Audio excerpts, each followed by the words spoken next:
64 of the show, particularly to commenters and readers and even the trolls. You trolls. A big hello to Vanessa, celebrity accountant Vanessa Foran. Hi everyone. Dublin. To Neil Curran, our producer in Dublin also. Hello, Neil. Hello. I've got man flu. Neil's got man flu.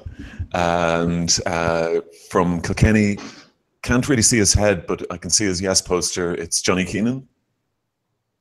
What's going on? Johnny, there he is. It's funny, Johnny. Oh yeah, if you just move over a little bit, yeah, that's it.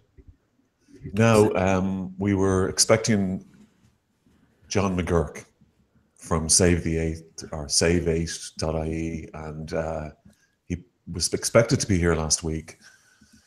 He profusely apologized the next day and said he'd be here tonight. Neil, what happened? He had a better offer. He had a better offer. He had engagements tonight. I think he's on the RTE, the Telly thing tonight on RTE, the other Telly thing. It's not just for RTE. Yeah, and not very graciously, no. Neil, he asked, he said, look, I'll do this, but it's got to be pre-recorded. Yeah. We don't do pre-record on Broadsheet on the Telly. Yeah, this is like, we live dangerously. Raw and naked. We do live dangerously. We just don't have the technology. So that's John McGurk. But after John Waters' performance on Eamon Dunphy's program this afternoon or today, The Stand, did anybody hear it, Johnny? Yeah, I was listening back. Got to update news there, obviously. Whereas, except Broadsheet app, everyone should have that on their smartphone. Johnny, 1 second. Were you canvassing this evening? I was, yeah. John Waters was mentioned, all right, with a little chuckle. And yeah, I've been canvassing on and off in Kilkenny, handful of times. There's a lot of people going out every night. What are they saying on the doorsteps, Johnny? My experience and just from other anecdotal stories, it's good, very good. But there's just one that, like, for me tonight there was just one that kind of, would leave a bad vibe. Just kind of someone with a totalitarian kind of point of view. Usually a man, no way, we won't be having that. And the only thing I could say is, have you read much of the information? And the Yes campaign is obviously well informed. There's many different flyers being changed almost daily to kind of keep an update. So that's where all the money is going in relation to people are asking, where's all this money? It's literally going back into the campaign to advertise and to get up-to-date information because, the campaign is just ongoing the whole time. This particular guy tonight, I just thought he was, epitomized the kind of misogynistic attitude that we see in this country. But I didn't experience it on a doorstep, but I did tonight. And I just thought, like, I'm voting yes, and I'm canvassing for the yes vote for literally pro-choice. I think if we respect our women and give them the choice, I'm sure they'll make the right one. What did the guy say? Thanks anyway for your time. So that was it. Moved on. Oh right, okay. No, so you don't argue with them on the doorstep. You can't, John. No, because at the same time you're coming on their doorstep, so you have to respect that as well. Obviously. Are there many don't knows? Yeah, but but then you kind of ask them what they're unsure about, if there's any information that they'd like kind of confirmed or anything.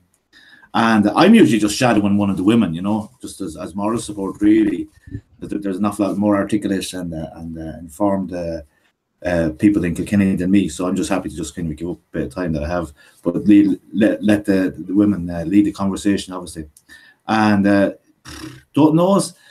Yeah, I think a lot of the don't knows are a virgin on no, maybe, and they're probably just being polite. That would be the hard side of me saying that. But also, as one elderly gentleman says, I do my voting in the privacy of the polling station. And we have to remember that it is a secret ballot, and that's kind of sanctimony for an awful lot of people. So I can see that in such a way where if you are kind of, if you have a business within the local community, you can't be kind of, letting people know what side you're on if if you have a business that you want to run, because you're almost alienating. So I can kind of understand that kind of position, but also when the elder gentleman was saying, I'll decide on the day when I'm alone with my voting card, as is my right. So you know, that's he said he was undecided, but I think at the same time he'd made his mind up, and I just said, sure, as long as you vote anyway, and give everyone their choice. So I kind of got a smirk from him then, and then we have a list to fill out, yes or no, or there's another two, definite or undecided no and undecided yes.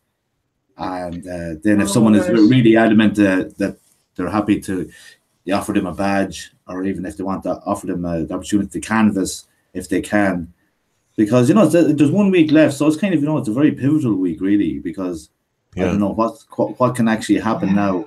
But there's a lot of I think the door-to-door is still going to happen this week. I think Channel 4 actually coming on Saturday or Sunday, I was told. I don't know if that's to Kilkenny, but they're definitely coming to shadow the campaigns as a news item, obviously. Can you hold it, Neil? I'm just going to. I have to. The washing machine here is because spin cycle's on, so I'm going to have to turn that off. Will you just give me 1 second, Vanessa? Your thoughts on McGurk's non-appearance?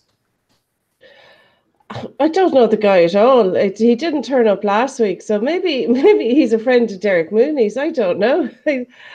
I'm surprised he didn't even do like 5 minutes last week. What about you guys? Yeah, I think it's more kind of they've lost the debate almost, and now they're just reserving themselves to shocking imagery. Because I don't think they can handle the debate. Well, you know, but I mean, he's this guy John McGurk is very active on social media, you know, and you thought he would have done a few minutes on this, or because he has replied to stuff on Broadsheet before, hasn't he? On some of the articles, you know, the one about this guy Patton, he responded to that one. He took a right of reply or something. Well, I'm sorry you didn't come on, John. I would have been nice to you. Just, do you know, Johnny, there, you know those undecideds there, while you were out and about this evening, were they predominantly male or predominantly female? In my one now, we did about 40 houses, and there was a group of 8, so we would have covered 500 houses between us in the space of 2 hours. Yeah. So I didn't really get a chance to catch up with the rest of them. But the girl I was with, there was one undecided guy. I just think the wife came out, or his partner came out. He's voting yes. Yeah. Well, actually, I'm delighted to see you on the undecided yes side. Yeah. Well, I you know the poll that's out there at the moment, about 17% undecided. Yeah. Right. I think that's been read wrong. I was seeing a broadsheet today that people were saying that they're kind of they're possibly more no's in that undecided than yes votes. And I thought about that, and I actually think they're reading it wrong.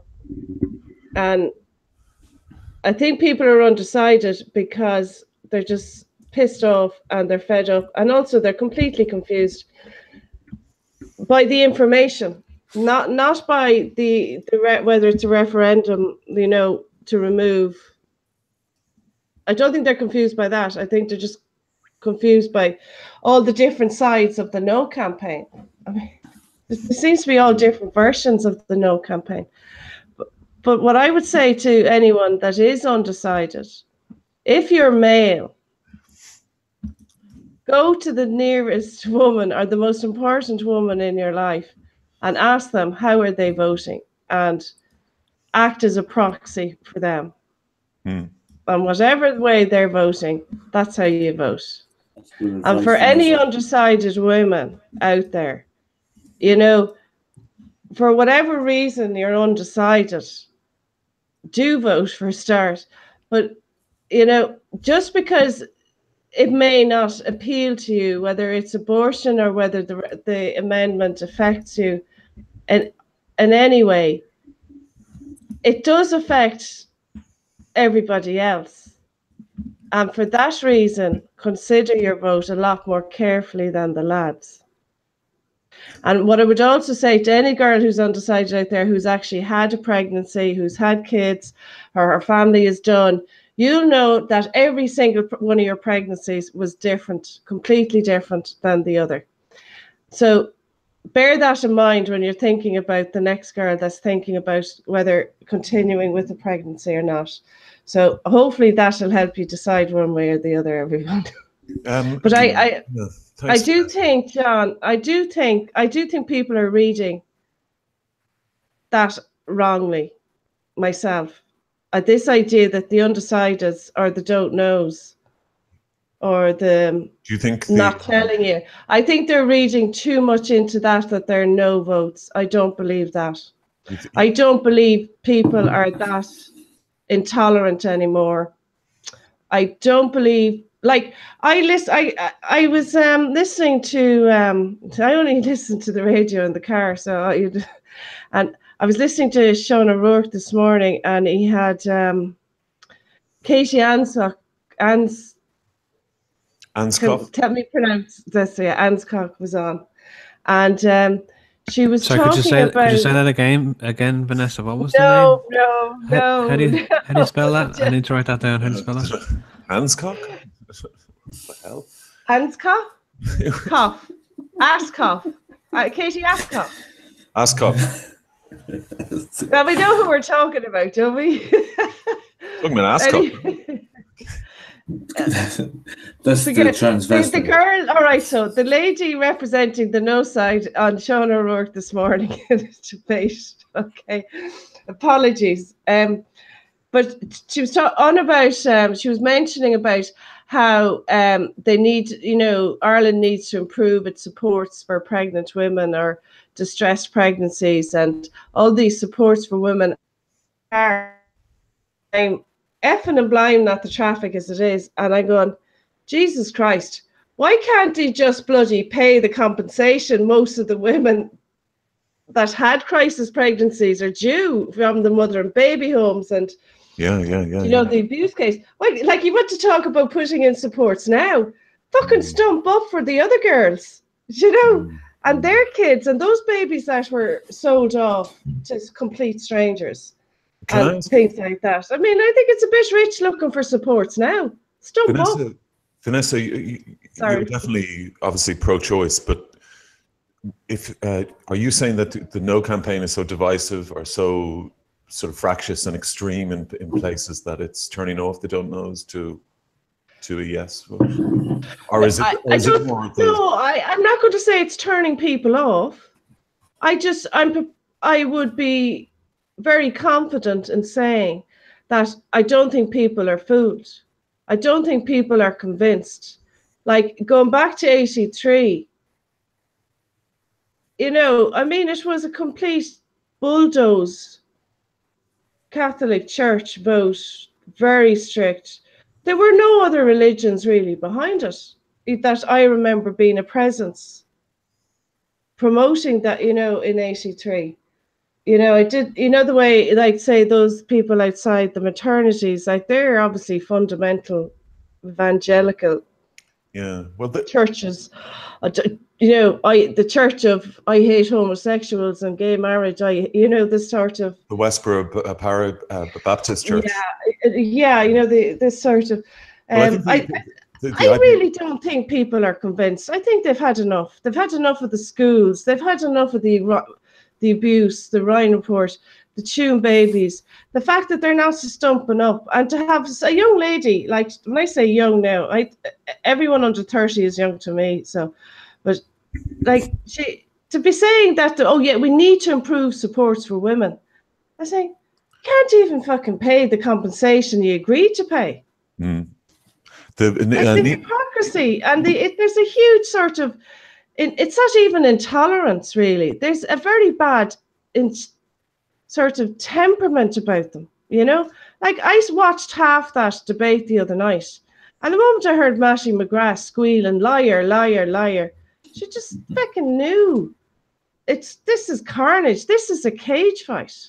Yeah, the John Waters and Eamon Dunphy interview is really very interesting. The bit before Waters walks out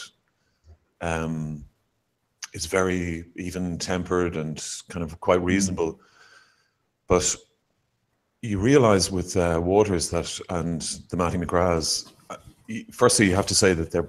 I've always always saying this that this is a sincere belief, but it really is very, very black and white with the Waters and the McGraths, and you know, there's no wiggle room. There's no the fetal abnormalities they regard them as just and soft, you know what stories. John, John, Matty McGrath will not say fetal abnormality. He'll say the hard cases. They're just the hard cases. Yeah, they won't even give it its correct sort of title. Sorry, Neil. Sorry. Yeah, Neil. Yeah. Through your man flu, are you? Or how are you observing the Eighth Amendment campaigns? Yeah, it's only a week to go now, but there's a lot. Like Vanessa's right. There's just so much out there, and it's that thing. It's that thing that Max von Sydow says in The Exorcist. The devil will trick you by using a blend of truth and lies to get his way, and it's awful. That booklet that's doing the rounds now in the areas that's undecided. Like it's horrendous, but I still don't think it's as clear cut as the polls are saying. That you know there seems that majority with the yes side. You know, do you side with Vanessa? Well, do you reckon it's? Oh, you think it's a soft no vote or a soft yes? I think it's going to be pretty close. Again, it'll come down to the young people. I think it'll come down to the young people getting out and voting, because you can bet your house that the folks who are the Bible bashers who have less life on this world than the people that this law is affecting, they're going to be there queuing to vote.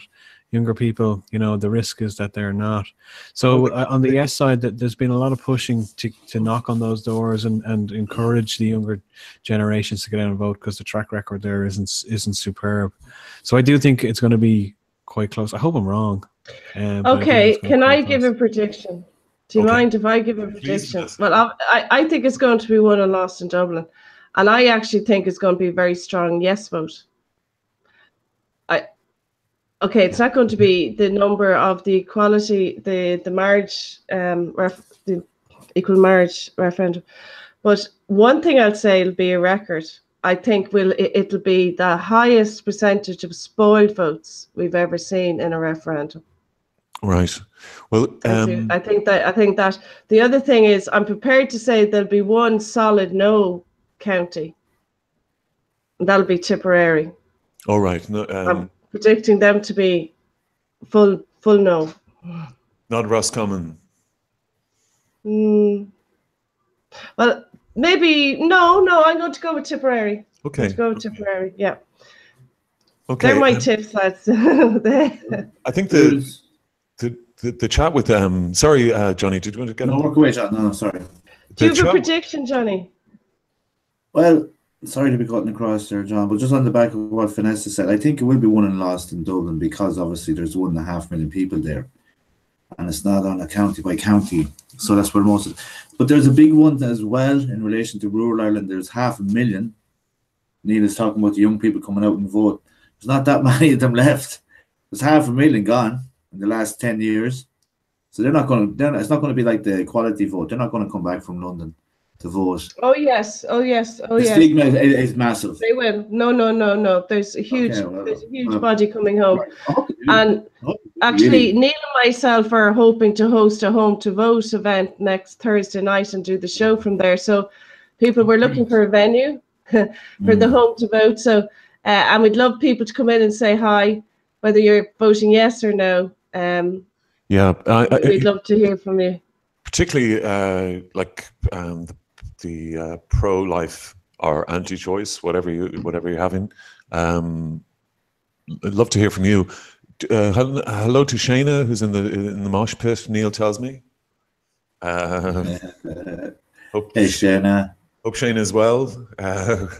We've both been questioned by the PSNI recently, so we have our stories to tell. Waterboarding, the torture.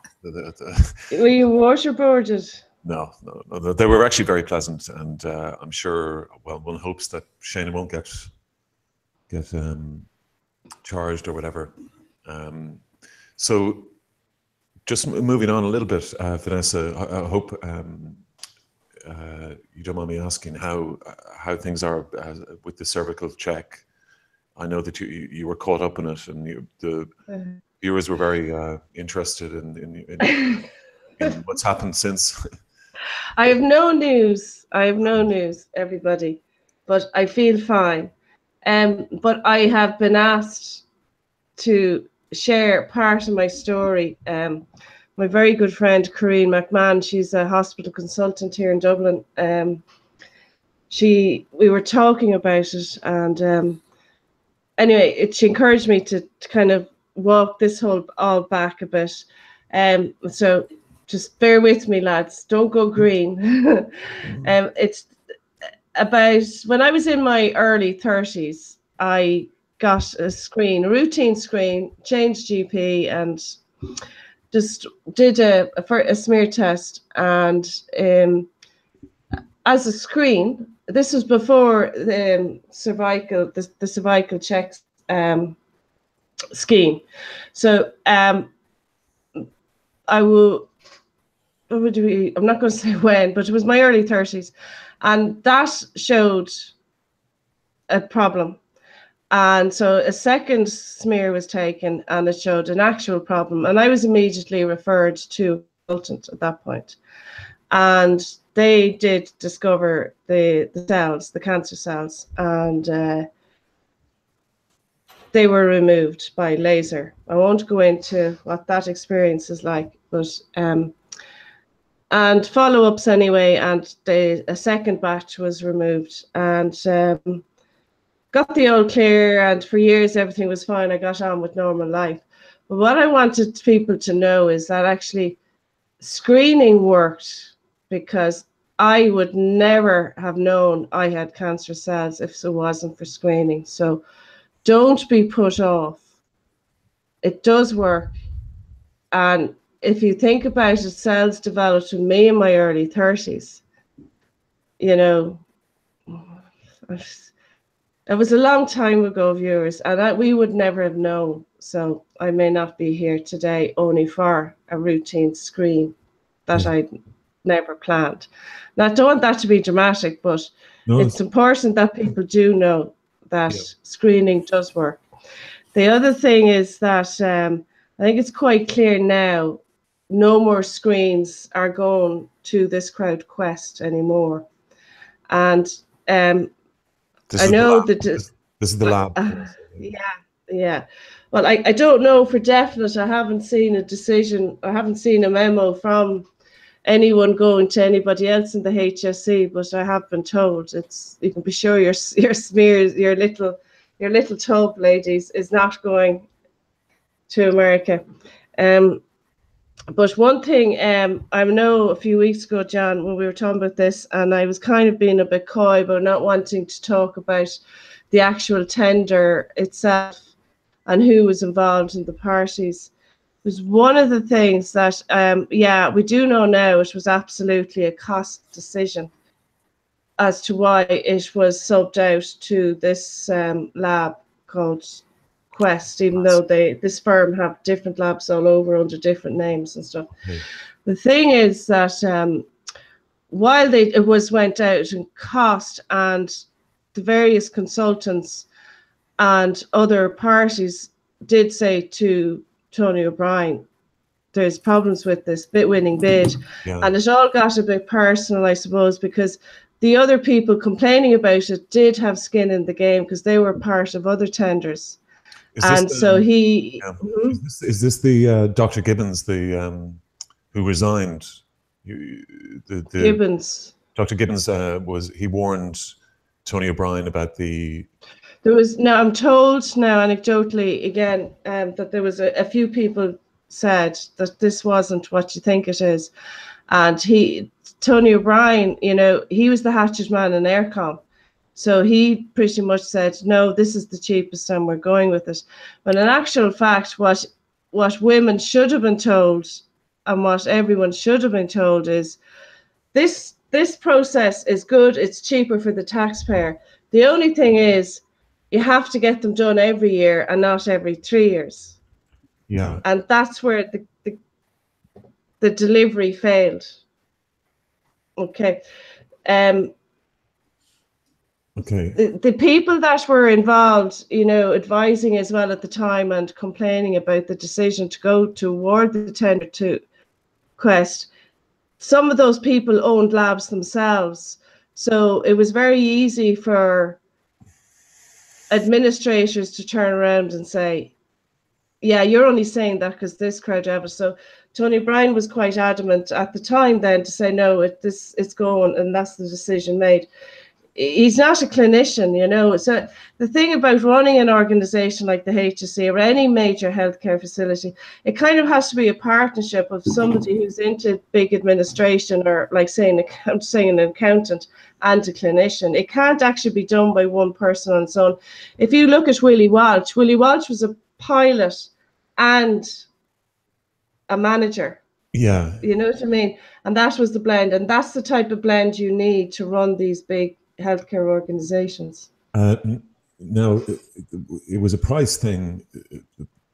I mean, is that for definite, Vanessa? Because when I suggested that a couple of weeks ago, you were very skeptical. But you've concluded now that it is the price. Well, no, I now know it was absolutely, because it was the cheapest. He pretty much said. Yeah. The other thing is, though, about it's a shame that the head of cervical smear, that lady, Grania Flannelly, it's a shame she stepped aside, because she actually was probably the only one in there that knew what the fuck was going on. So she was very quick to step aside. So yeah, but probably had better things to be doing. But she's very complicit in the non-informing of the women. I mean, she was. Yeah, but you see, I would be a bit funny about this as well. I'm not sure it was Cervical Check's job to inform the women. It was up to them. Whoever took the smear and was reporting back the outcome of the smear to the patient, or to the, Yeah. I think it was on them myself. Well, it was past the parcels. I mean, somebody had to tell the women. But this is the thing as well about healthcare in Ireland. All the leaders in it just keep swapping around. Right. If you were to look at the 10 biggest hospitals in Ireland at the moment and look at who the CEOs were over each of the last 15 years, you can see they've all dotted around. They've moved on and back in and out, and same bunch of people. Okay, well, Tony O'Brien is going into the private sector again. Who does the HSE need? Somebody from abroad? Somebody? Well, he's probably into his retirement now. But do you remember a guy? I think his name was Ken McCutcheon. He was a hospital consultant himself. But when they opened Tala, he moved Adelaide, Harcourt Street, the Mead Hospital, all out to Tala in one day, and all the patient files and all the patients. Right. And got Tala up and running. And I think he's falling out then with Brian Cowan. And he just handed in his notice. Right. And it's a bit like Willie Walsh, within an hour or 2 hours, he had his next offer. He was headhunted to go somewhere else. I think he was running the Canadian Healthcare Service for a while. I think his name was Ken McCutcheon. I'm going to Google it in a moment, viewers. But you need somebody like that that has a blend of. What about somebody like John Crown? One of the critics, even like somebody like, Well, I think John Crown is principally a clinician first, isn't he? He hasn't done any major groups. You'd want somebody like John Crown to go over to the NHS for 5 years and run a region and come back and bring all that skill back. Yeah, a number of those managers are from the NHS, aren't they? Yeah, go back and forth. In fact, I was offered a post in Oxford, actually. Right. No, actually, it was Cambridge. Actually, it was the Cambridge Trust. Yeah. So, Vanessa, what's your current situation then? You were one of the 1,500 who hadn't been informed. Well, I'm just. I was actually supposed to do a smear yesterday, but I put it off. No, but I'll get it sorted in the next week or so. Oh, okay. But and then wait and see. Oh, then wait and see. Okay, well, that's it. I'm just you think I'm prying? You were the one who confided with viewers, so I just want to simply just give people an update. I know, no. Let's look at you. Oh, you're doing your John again. God, Johnny. Yes, sir. Sorry, no, I didn't mean to call you Neil. Good change. Neil, around about this time, I like to hear, a lot of viewers like to hear your entertainment suggestions for the weekend. I know they do. They're sitting at home with their bottle of beer or their cup of tea, their packet of Tato, or their packet of Manhattan popcorn. Hey. If they would like to sponsor our show, they're more than welcome to sponsor the entertainment slot. But enough of that, because we need to talk about what's going on. Now, the big news, John, I don't know, are we allowed to talk about the Rolling Stones? Of course. Okay, well, the Rolling Stones are on tonight. Yeah. And let's be honest, they're wedged between somebody who is not as talented, but is wildly even more popular than the Rolling Stones are, and that is Ed Sheeran. And I think we've got to throw it over to Johnny, because Johnny has a lot to say about Ed Sheeran. Well, on that point, it's just something I picked up on. Excuse me while I go to my notes. Thanks, Neil. No, there was a few complaints. My personal complaint was I was in Dublin last Friday. Had to catch up with an old friend, and I just seen all the poles with the Ed Sheeran flag. Now this would be something like, if there was some kind of city kind of festival going on, but it was an independent promoter who brought over the fiery carrot. Sorry. Sorry.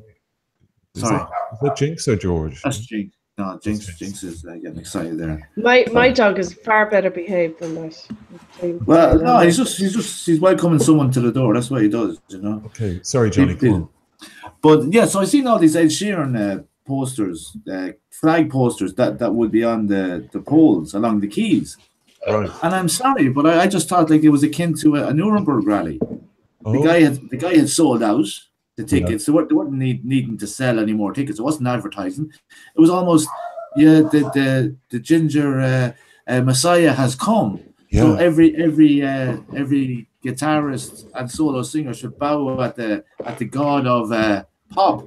So I found it very annoying, considering I'm a music promoter myself, and I know many people that would literally sing him off the stage. But there was something there that I picked up on in a few complaints, and I'll wrap this up. Sorry, Neil. A few complaints about the Ed Sheeran concert on Wednesday. So he's playing last night, tonight, and tomorrow night. Is that right? And he's already conquered Cork and Galway. He's not on tonight. So, he's not, right? Okay, so he took a break for the Stones. Park, is he? Is he in Croke Park or Phoenix Park? Phoenix Park. Okay, so he's not on tonight. But it says up to 50,000 fans descended on the capital for the sold-out shows. 2 more set to go ahead Friday and Saturday. While the majority of revelers enjoyed the gig, some left unhappy and complained on social media about a number of problems. This included claims that the event was poorly organized. Well, I don't know, Aiken Promotion, this is what they do, and they do it quite well. So I don't know how they could mess up on that one. Some said there was bad sound quality. Obviously, they would have known that before they bought the tickets. And others claimed they could not see over the stage. Now I'm anticipating that you have to be over 10 to kind of see over the stage. But it's a family show. It ain't rock and roll. But anyway, So just said I'd say that there's not a lot of singer-songwriters out there that could possibly fill Croke Park with the right promotion. And I'm not saying that we should look after our own first, but just there is some seriously talented Irish singer-songwriters that could do Yeah, well, he is Irish. He's not. He's not. Johnny, you said about the sound quality. Is that Phoenix Park? Is it? Why is that such bad sound quality? I went to see the Stone Roses in the Phoenix Park. They got a crosswind there, so it depends on where the actual stage is. A few people were at Robbie Williams years ago. I wasn't in the country at the time. That was apparently a bad gig. That was one of the biggest gigs ever outside of the Pope. So I think it's because it's so flat and it's so wild of a terrain that it's very hard for it to get the sound right. Like Slane is a natural amphitheatre, and absolutely, yeah. And Croke Park, what does the sound like there? Never been. No. Well, All Ireland Day, savage. So that doesn't. Long time. Come here. What happened to Offaly there the other day? I know. I'm a Kilkenny man now. I'm all back in the Women's. I don't know. It wasn't too bad. You changed your colours, would you? No. One sec. We're going to have the GA slot in about 10 minutes. Neil. Sorry, Neil. Thanks, Neil. Thanks for the Ed Sheeran. So that's the insurance. So that's not to put a dampener, Johnny. Your message is not to put a dampener on people who have tickets for the next. I'm going tomorrow night, Johnny. Enjoy it. Enjoy. I think I will actually. And don't forget to hail to him as you pass on the quay and look at his fantastic poster. I won't be going anywhere near the quays. They always say that. Of course. So that's Ed Sheeran, but then the Rolling Stones is the big one. And John, I know you're a Rolling Stones fan. Now, maybe for the millennials that are listening at the moment who've never heard of the Rolling Stones, John, could you give us an old bar of your favorite Rolling Stones song there? Okay. I'm not waiting on a lady. See, that's why the Rolling Stones haven't sold out. I'm just waiting on a friend. I know I've got the best. I think he's doing the big Jagger. The Jagger. Do it again. The best John. I do. Go on, do it again. Because Mick Jagger was told, oh my God. David Bowie went to see Mick Jagger when he was the Rolling Stones were like 60, really early, and he was like, Mick Jagger came out and this guy was sort of saying, "Get your hair cut," and Mick Jagger went, "What? It looked like you." Brilliant. So, not a great Mick Jagger impersonation. Oh, it's absolutely brilliant. I tell you, wasn't lippy enough, John. That was the only thing. Well, I'm not in. I have to say, the Stones don't really do it for me. I mean, he says after getting over them a week ago. And I find the kind of particularly their set the 1970s very just the decadent, and they kind of created the cliche, the rock and roll cliche, which the music I like tries to destroy. Anyway. Oh Jesus! What's the music you like? No, just I mean, it created Keith and Mick and Robin Blues repackaging it. Yeah, that's a big one.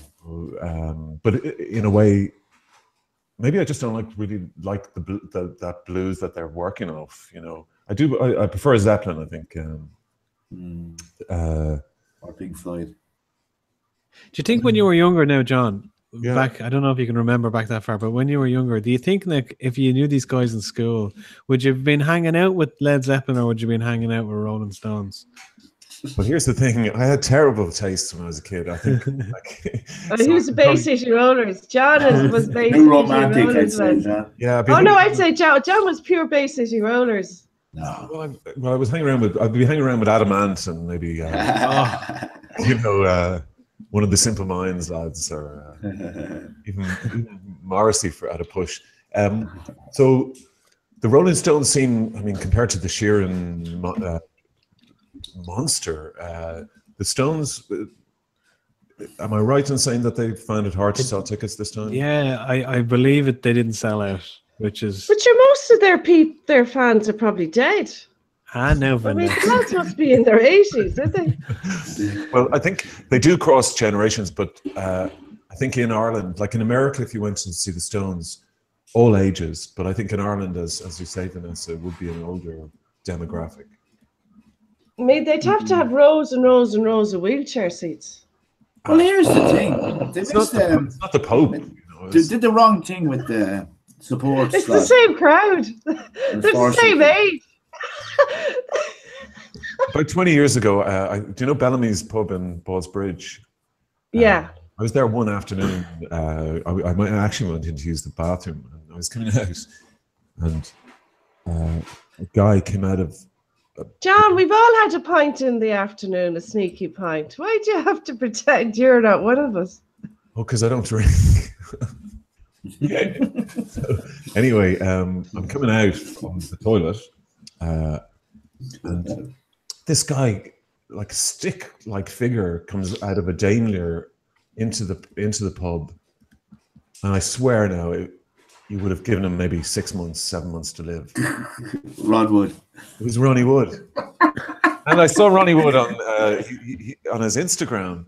The guy's like jumping around in rehearsals. It's absolutely incredible. I don't know. That blood changing thing must really work. Yeah, well, that's it. Keith Richards.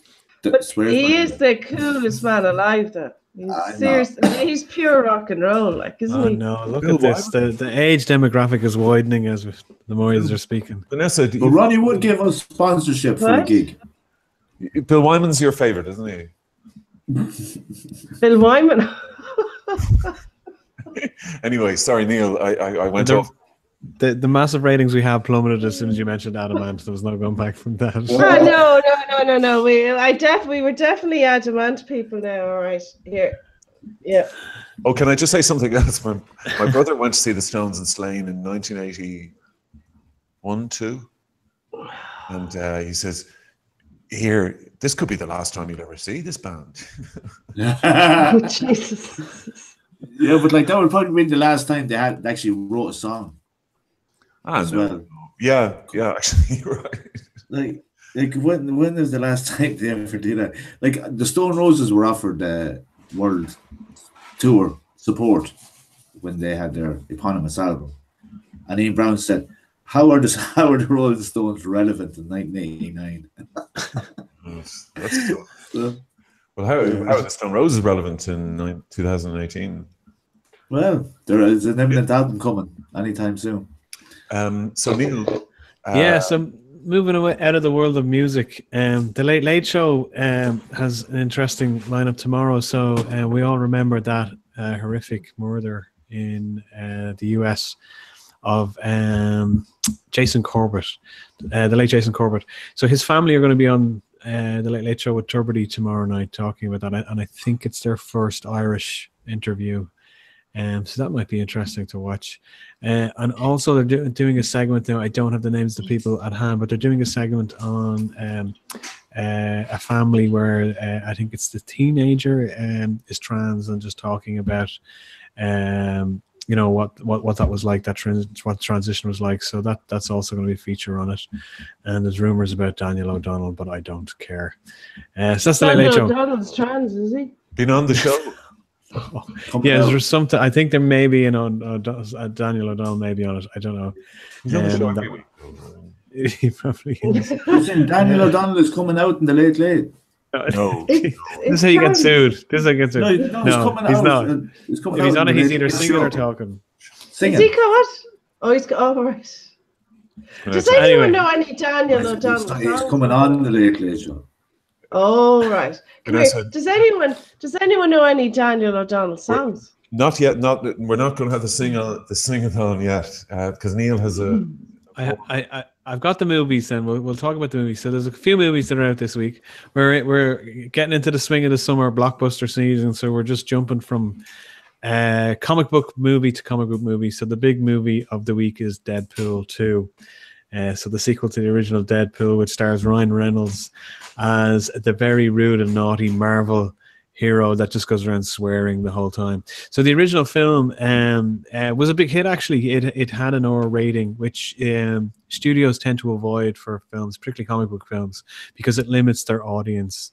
Kids can't go to see it, but it did remarkably well. Now, I thought it was a very lackluster film. The novelty of the character breaks the fourth wall, talks to the audience, that novelty wore off pretty quick, and I found it very uninspiring. Ryan Reynolds is a likable performer, but if you watch him in Blade 3, he kind of plays the same type of character. Right. It's his thing. But anyway, they've made a sequel. It also stars Josh Brolin as I think the character name is Cable. He's a big villain in the piece. So we can expect more breaking of the fourth wall and all of that stuff. Now, initial reports are from it that is that it's entertaining. So if that's your cup of tea, you can watch it instead of watching the Late Late Show. Anyway. You liked the first one, did you? No, I wasn't a fan of it. I'm not a particular fan of Marvel comic book films. They tend to be, kind of very Ron Howard, very safe, very... Right. As opposed to DC Comics or something? Well, no, they haven't had a good ride of it either. Bar the Christopher Nolan Batman films, which he kind of revolutionized comic book films and made them acceptable for adults to watch and enjoy. Not that we didn't have some good comic book films before that. I mean, the original Tim Burton Batman with Michael Keaton, and arguably Michael Keaton is the best Batman to this day. But I guess the angle that Nolan put on it all, certainly with The Dark Knight, which is probably the most popular of the three films, is it was very much grounded. It's a cops and robbers thing. It opens with a huge heist, and that kind of gave us a different view. We've moved out of the whole men with their underwear on the outside of their spandex type of heroes, and all the heroes. Well, I suppose all the heroes in sport and everyone wears leather, but this became more grounded, more somewhat based in a reality. But DC moved away from that when Nolan quit the project. But anyway, so Deadpool 2 will probably do pretty well. And other film out there is a film called Film Worker, which is a documentary about Leon Vitali, who was originally cast as Barry Lyndon and ended up working with Kubrick, and so basically it's about that journey. Now, I only come across this week, but from what I believe, it is quite enjoyable. It is very entertaining, but I don't know anything beyond that. Well, he's incredible. Vitali is an incredible guy. He kind of gave up acting to be Kubrick's right-hand man. Yeah, that's right. Yeah, he's also the voice of I don't know if in Eyes Wide Shut, the guy, the guy in the mask who condemns Cruz or challenges Cruz. No, okay. Well, he's that. Yeah. His voice. They all wear masks. His voice is Vitali's voice, anyway. Yeah. Sorry. And he does. Vitali looks like somebody from the Rolling Stones. So I don't know. He didn't get tickets. And the final film, John, I imagine you know everything about it because it's about Hugh Lane, Citizen Lane. It's called. So I presume you know all about that. Oh, that's brilliant. I don't know that. Where's that playing? I don't know. I haven't seen any reviews of it yet. So maybe somebody in the chat pit has seen it or knows something about it. Tom Vaughan Lawler plays Hugh Lane in it. So I'm curious to see what that one's like. That's. I thought you'd know all about that, John, because it's Irish film. Yeah, well, I didn't know. I know it's actually a movie that is going to be in the cinema. Yeah. Wow. Okay. God. This weekend. Well, he was born. I didn't know this. It was Hugh Lane. I've just Googled him. You thought he was a Lane? He's got a gallery named after him. You thought he? Well, he's from Cork. You'd have to be. And he died. Do you know how he died? We wait to see the movie. We don't want to spoil it. Okay. That's the ending of the movie is you find out he's from Cork. Anybody in the mosh pit with pro-life or pro-life views that need to be aired, because we're all pro-choice here. So, Vanessa? There doesn't seem to be anyone offering another side now. I did sorry, make just, a note. just before you go on to that, Shayna in the chat pit has suggested Lost in Space on Netflix. A reboot of, if you remember, John, you'll remember this very well, the show from the 60s, Lost in Space. Yes. Angel Will Robinson. So there is a reboot of it that's on Netflix, the first season. It's been renewed for a second season.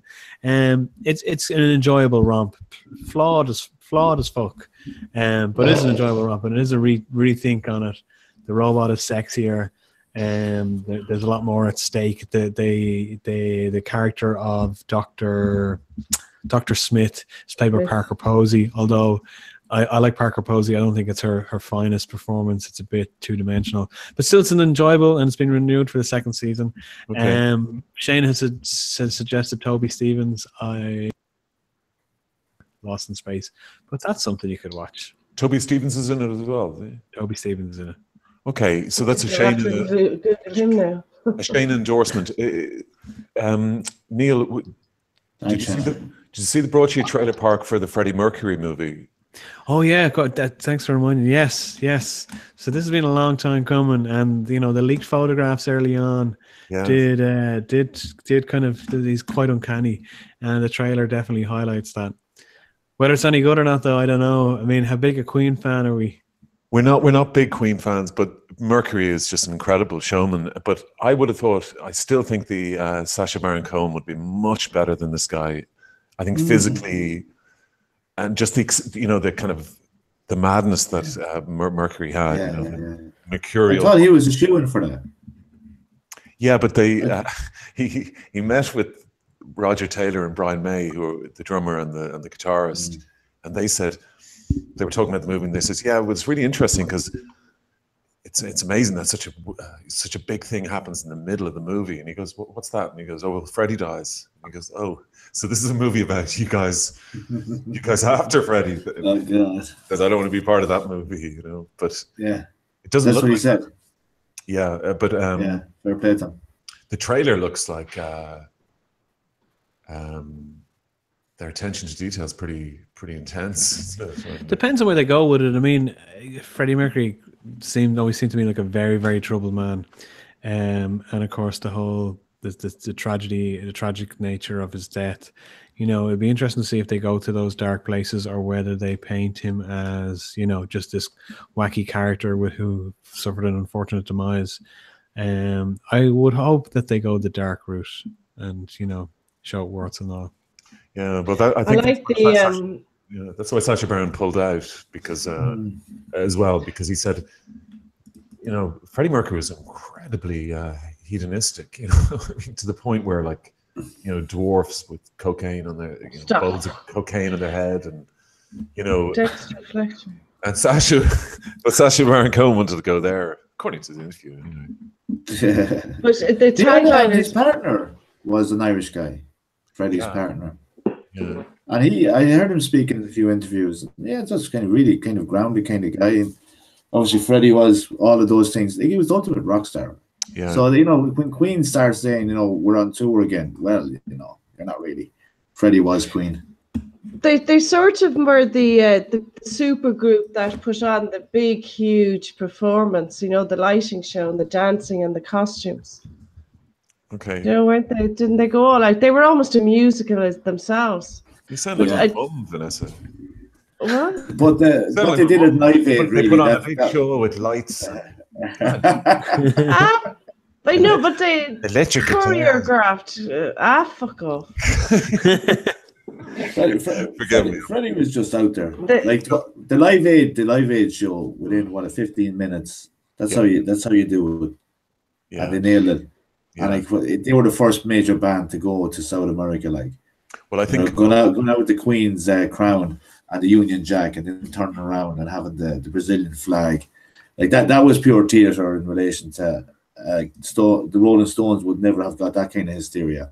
Well, I think the Live Aid performance, they begin the movie with that and they end the movie with that as well. And I think the whole story then is told in between or whatever. I love the tagline that they have. Fearless lives forever. Remember the song they had? Yeah. It just says Fearless lives forever. Actually, they've got the broadsheet colours. Right. Yeah, That's the lavenders and pinks and the. Oh, thank you. That's good. Remember the It's also the same colour pack the Kenny Live Show used to have on their studio set. Do you remember the plant I had here last week? I don't know if you remember this. There was a plant. It died.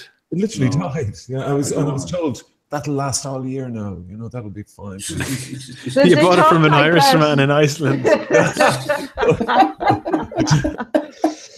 thought he was at the fucking country markets. It died. You sell you some beans as well, John. Magic beans. Olga's on her way in. I think she was on a shift in town tonight, so she might be a bit tired. But she's going to come in, and we're going to discuss the disclosures tribunal because Olga's not in yet. Neil, I'm going to do the papers. Can I talk about musicals? Please, Vanessa, because I'm going to just do the newspapers. Okay, so I'll be back in 2 minutes. Okay. Please. The Dusty Springfield musical is coming to Dublin. I only heard this on the radio today. So, did you guys hear anything about it? Who's playing Dusty? Sounds like a wrestler. I wouldn't know who Dusty Springfield is. Yeah, Dusty. Son of a preacher man. The look of love. This coming end up in the Son of a preacher man. Yeah. Who's going to play her? I don't know. Okay. That's what I'm asking you guys. I was asking the entertainment editor. Can we follow on from last week at the Eurovision, the winner? Oh yeah. And the fallout of that. Geez, it's awful. Yeah, well, you know. It's like a new version of the Chicken song. So here's the thing. There's nothing wrong with the first one. No, absolutely. But the thing is that Ireland gave that 5 points. So who's responsible? Don't look at me. I voted for the Italian lads. No, but they have a group. Isn't that what I looked at it for the first time in years? Who did you vote for? I didn't vote. No. I was at the rally there in Athlone 2 weeks ago, and a guy just walked up to me and gave me a hash brown, and said, "The Eurovision is the perfect time for this." And I was on my own in the house, and says, "Yeah." So I really enjoyed it, and then it was just crazy that song could be taken so seriously that people would actually vote for it from a jury perspective. So I'm thinking like there is a jury in Dublin that decided we're going to have to give Israel 5 points, lads, because it's such a great song. Like that was actually decided like amongst grown people in RT. Now think about it is that. The Eurovision, Johnny. You do know it's the Eurovision. Like I know the Telly voting changed it all really, but they was pretty consistent amongst the top 10. They were all there. Yeah, but how can you jigging around? All right, so as I said, I haven't seen it in years, so I'm obviously. And it was the juries. It's not a contest anymore, is it? Yeah, it was the juries voted that gave the Paddies the only votes they got. Telly votes. The juries were the only votes the Paddies got, pretty much. The Telly votes didn't reckon on the Paddies at all. Yeah. But anyway, I voted for Italy. I thought Denmark was very good. I thought it was very theatrical. The singing Vikings. Yeah. I thought that was very good. But you know what? Statement as well, wasn't it? I don't understand why people just don't get into it. It's harmless, you know. What the Eurovision? It's quite serious. Like, you know, you said it there last week, John. Like there was a revolution in Portugal on the back of it, and I was just saying to the lads, I watched it for the first time in years, and I was well medicated watching it. And sorry, the dog's gone mad here. Yeah, what's up, Johnny? I'll have to check. I think he's grand. Yeah, you go have a check with what's up with James. Neil, what's the story with George? George is Neil's dog. George, I can't bring him in at the moment. So George's he had a major operation yesterday to remove his ear canal and his inner ear. He's been suffering for 6 months. So I might put a picture up on the screen a bit later of him. But the operation was a success. So they took out his ear, and they saw it. They were able to see how bad his ear was on the inside. So very, very sad. But he gives us no shits today because he's a dog. They're very resilient. They're better than humans. He's on his drugs. He's quite lethargic, but he's wagging his tail, happy to be home. And he looks like he's a Husker Du fan. He's half a skinhead. His head is completely shaved. I'll throw a picture up so you can see what they did to the poor creature. I was thinking of him in times or something. That's heartbreaking. But yeah, it is heartbreaking. You know, you're waiting on the call from the vet. They kept him in overnight. He was on a lot of morphine, but hopefully we've had this problem with him for about 8 months, and it's cost us a fortune in vet fees. This was the nuclear option. Hopefully that's the last we have to visit the vet, and he is now deaf in that ear. But that's Cocker Spaniels for you. I'm going to have a picture here. I will give you a look at what his head looks like. I'm very sorry about that, Neil. And what do they? Yeah. So you should be able to see there. That's the poor crater. The baba. Oh my God. Yeah, so he looks quite sad in that picture. That's not intentional. But yeah, so he shaved and the cone of shame. And it goes at the cone of shame. He's got stitches in there. So he but you know, dogs, they're resilient. You know, he was out in the garden running around with the cone of shame on. Other dogs, neighbors' dogs were barking. He was barking back. He just gets on with it. It would be great to have that skill as a human being. Yeah, but it's very tough. It was very tough waiting on the call. And it was a specialist operation. They had to get a specialist surgeon. You know, it was quite dramatic. And you went private. There's people still on hospital beds in hospitals, yet my dog got his ear operated on quicker. I know. It is terrible. Like dogs on kidney dialysis machines and whatnot. But was he under complete anesthetic? Well, he was under general anesthetic, but he's had a number of procedures over the last month. So he's been under general anesthetic quite regularly. And he's been on high doses of steroids, you name it. And of course, everyone's an expert on dogs. Did you try this? Would you give him a bit of that? Should not dip his paws in tea tree oil. So yeah, had all that. But this was the nuclear option, and sadly, it was the only option we had left. So but he's good. He's good. His hair will grow back. His painkillers will have worn off by the weekend, and he'll be grand. And he looks normal, bar the hair thing. They don't take off the ear flap. They just stitch up. They take out the ear and they stitch up the hole. So the flap still covers that. Okay, so the other dogs won't be laughing at him. They won't be teasing him or anything like that. He'll still be respected within the dog hierarchy. They might if he goes out with the head shaved on him. Yeah. Well, look, he's got no testicles. So there's plenty of things they could be given out to him about anyway. So, God, he's falling apart. He's no testicles. Yes. One ear. I'm trafficking dog parts. I'm going to eBay. You'll see dog ears for sale. Can I introduce something from the chat pit? Yeah, please. Hello to everybody in the mosh pit, by the way. And no touching of bodies, as if a body surfs over, no touching of private parts. That's just the rule, isn't it, Johnny? It's like 4 non-blondes in Slane in 1993 when she went down to crowd surf. I think they were supporting Pearl Jam. Oh God! She says, "I didn't realize Irish men were so horny." That's what she said. Probably one way of looking at it. You mean to me they went to her grab at the boob and she was shocked? Anyway, surf that can, like Iggy Pop got his tackle, you know. Anyway, Iggy can crowd surf still away like 70 odd. That's how you do it. Jagger can't do it. Would Jagger be doing it? No. Mick Jagger. We have a photograph from the concert coming through. I'm just going to I just introduced something from the chat pit. In solidarity with John Waters, one of us should start a fight. Oh, right. Yeah, we should get really annoyed. We're I think he's supposed to say start swearing and leave the show in anger. That would be our but that would be our pro-life counterbalance. So who wants to play? Who wants to play John Waters?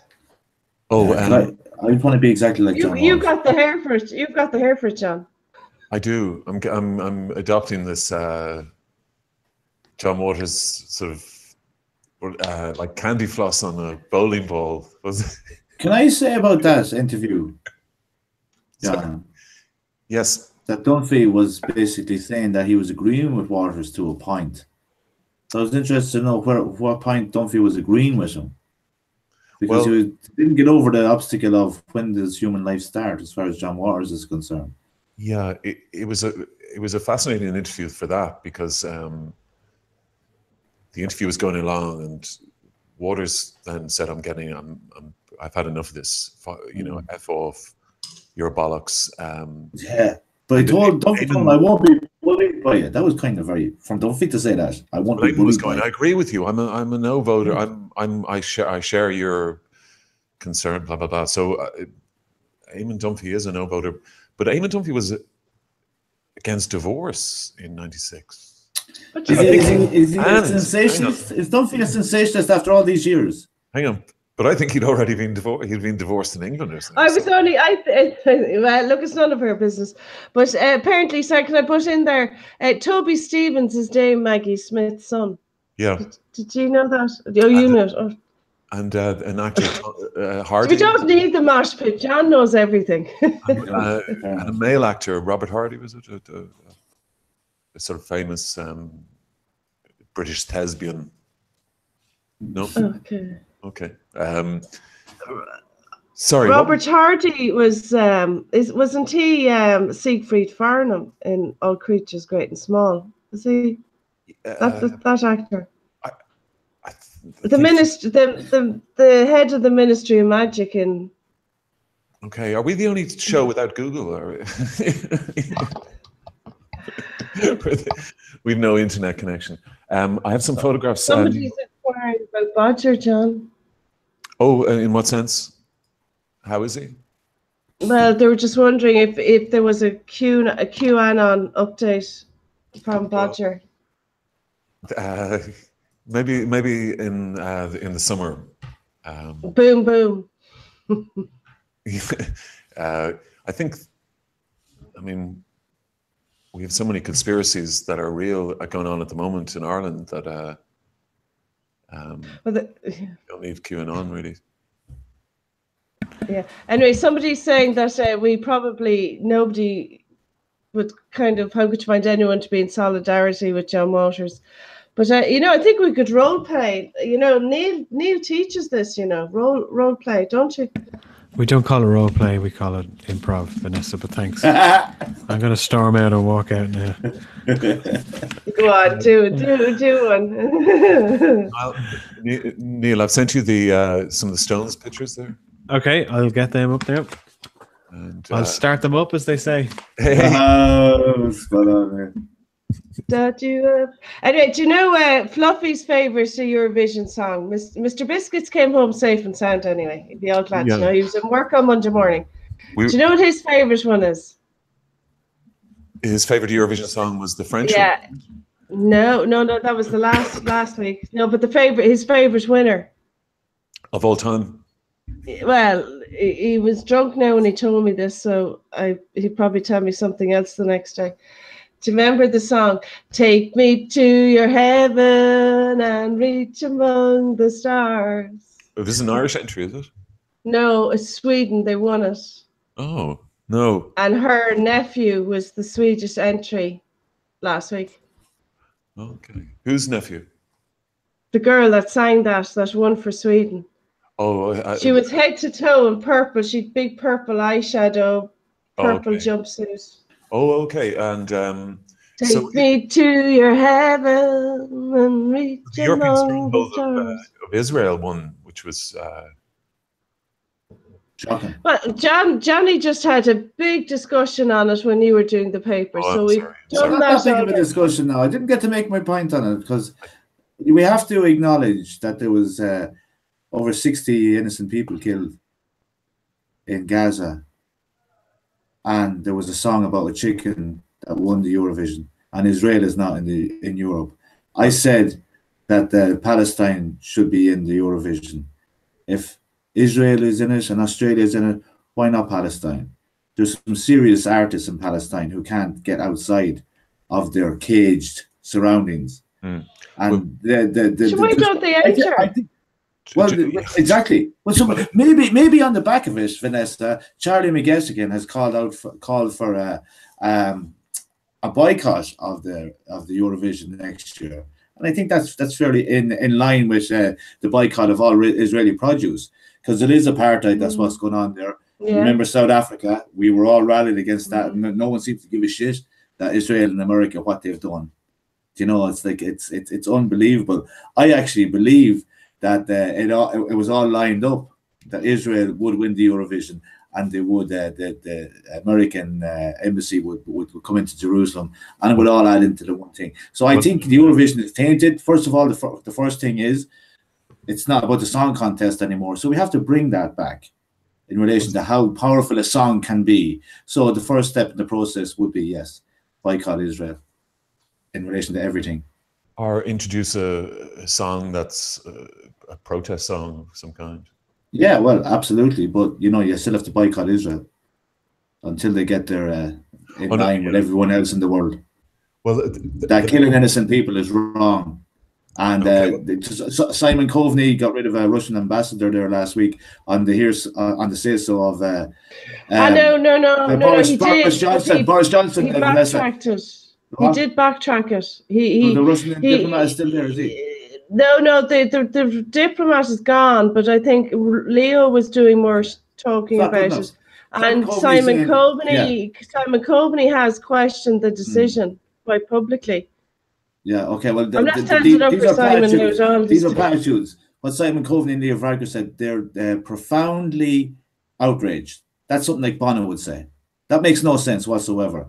We're completely outraged to the point that we're expelling the ambassador. Send down a signal. There's no one showing solidarity with America's embassy in Jerusalem. So why do Ireland have to? We need to make a statement on this. It's a joke. And that I couldn't let that go unnoticed for the week that's in it. That was a war that was escalated 2 years ago. It hasn't been sorted out, and I need to know where Ireland stand on it from a political. Well, I think we should boycott next year. Stay out of it. They probably should recognise Palestine first, maybe before. Yeah. Neil, sorry, you wanted to get in there? No.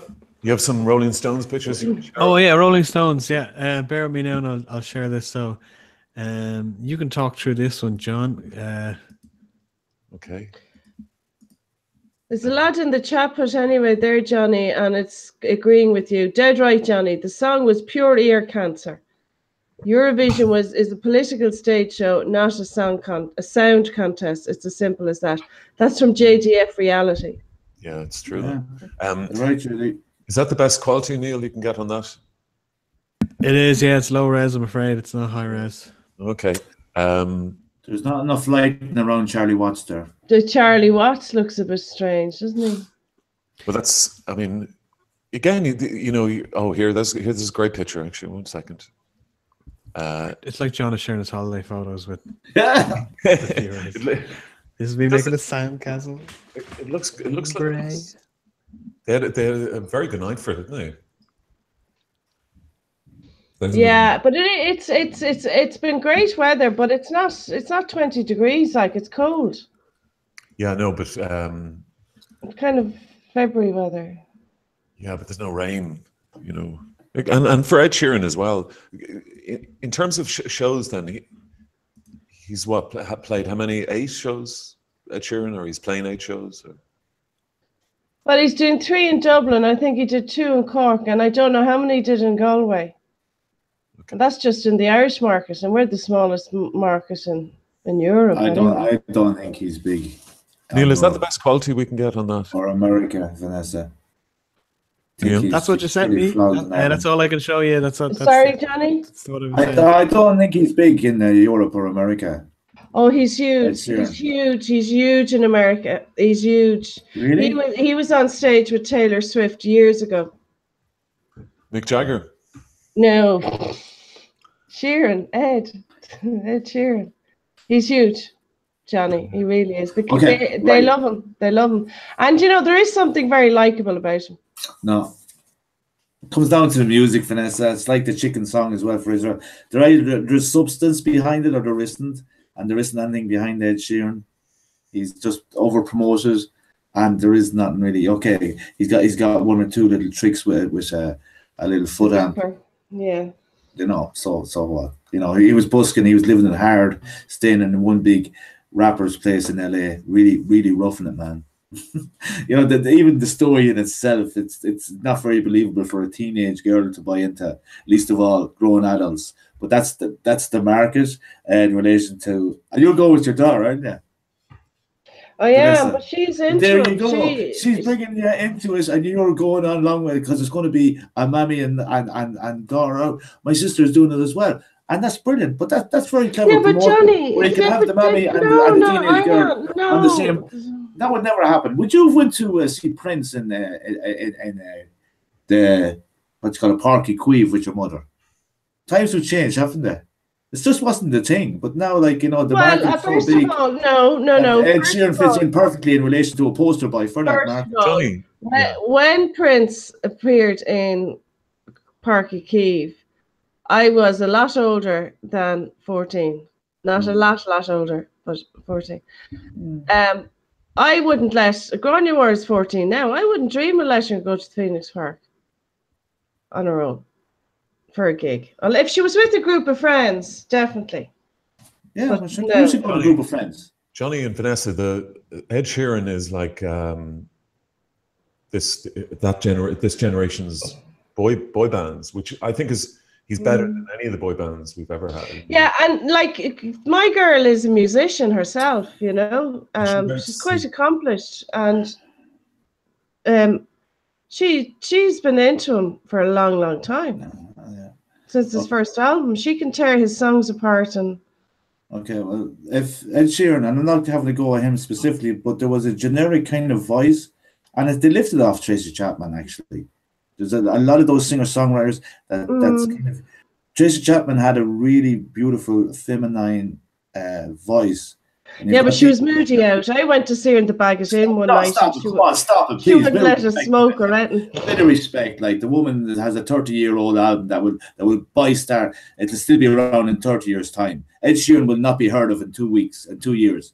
Or 2 months. He's going. It's like One Direction. There's a serious amount of money. No, Vanessa, what the real distraction is here, that there's some serious bad shit going on in the world and some really creative people that can't get their voice of reason being heard. So we fucking push out Ed Sheeran, we push out the other boy from One Direction, we push out One Direction. There'll be another One Direction coming down the line. X Factor, You're a Star, all this bullshit. I know, Johnny. I think you're blending. I think you're blending really the manufactured bands. Like, to be fair, Ed Sheeran's manufactured. How about that? Good. Manufactured, 100% manufactured. Ed Sheeran. Yeah, he writes songs now with other people, so that means he doesn't write them at all. No, but all his other stuff was his. Not writing. No. All his other stuff was his. Don't be like that. And Neil Horan is actually like that because I listen to real music. Neil Horan is One Direction, Irish guy. He's good. Yeah, he is. Yeah, he's it was not to sell out Crow Park. It was to play with the RT Orchestra, and that happened for him as well. So yeah, you see, small things. There is a point. I mean, Johnny makes a very. But these young lads, they've no balls, you know. Huh? These young lads, they've no balls. They won't say what needs to be said, and the guys that will say what needs to be said will never get next door near an RTE studio or a DFM. Johnny, here's the point: with you're obsessed with RTE and I'm not obsessed with them because John, that's where if we need a progressive step, the RTE should be there to kind of, you know, playlist your fucking song at least. Yeah, I know. Because you made the effort. Yeah, but they're so crassly commercial that they don't even think on those levels. They don't care about Irish music. I like that, John. So in order to fix the problem, we have to first highlight it. I know, but this has been the case for years with RTE, like 30 30 years. Occasionally they've got it right with sort of no disco and whatnot. But what I'm saying is that we got to do it ourselves. You've just got to do it yourselves, Johnny. Yeah, You know? and you can't blame Neil Horan and Ed Sheeran for the decisions RTE make. Like you can't rope those two devils in there.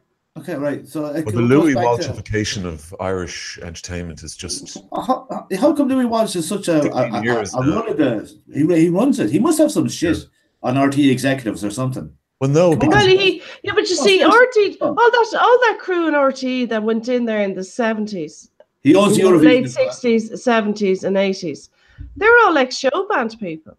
They were all in show bands, and they were all in bands, so they were all performers themselves, and they got jobs out in RTE.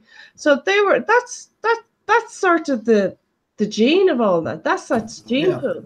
Yeah, well, that's Louis' gene pool. I mean, that's show bands. We're showing what bands in America really do. Like as Louis Armstrong said he was asked, "What do you think of the show bands?" when he was in Ireland, and he says, "Oh, they're all fairly good, but they'll be still driving their lorries in the morning." You know? Yeah. Well, I mean, I think the problem in RTE, one of the problems in RTE, is that they're kind of square. Everybody seems to be kind of like, even the kind of cool ones are into Bruce Springsteen. It's like Bruce is the. I know, but John, do you know what I noticed at the you're saying about RTE being a bit square?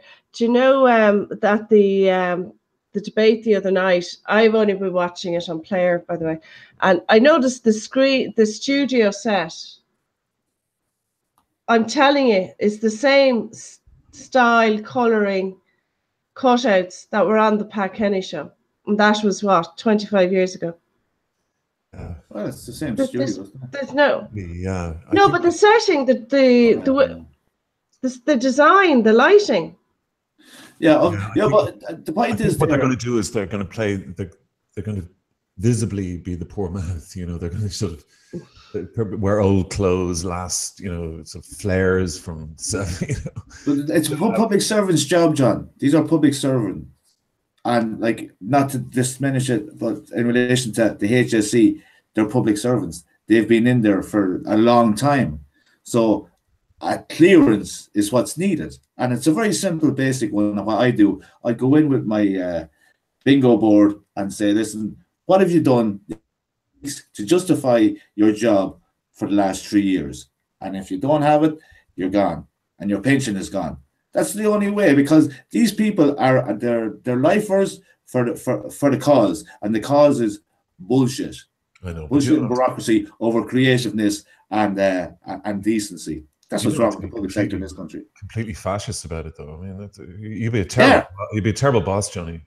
No, they're the one that's being fascist. I'm the one that's just basically saying, here, will you just give everyone an equal opportunity here, please? With your board, I don't want to. I know you need a board, John, in order to be taken seriously. You definitely need the bingo board, John. There's definitely anything on it, but just Can we just say hello to Olga Cronin?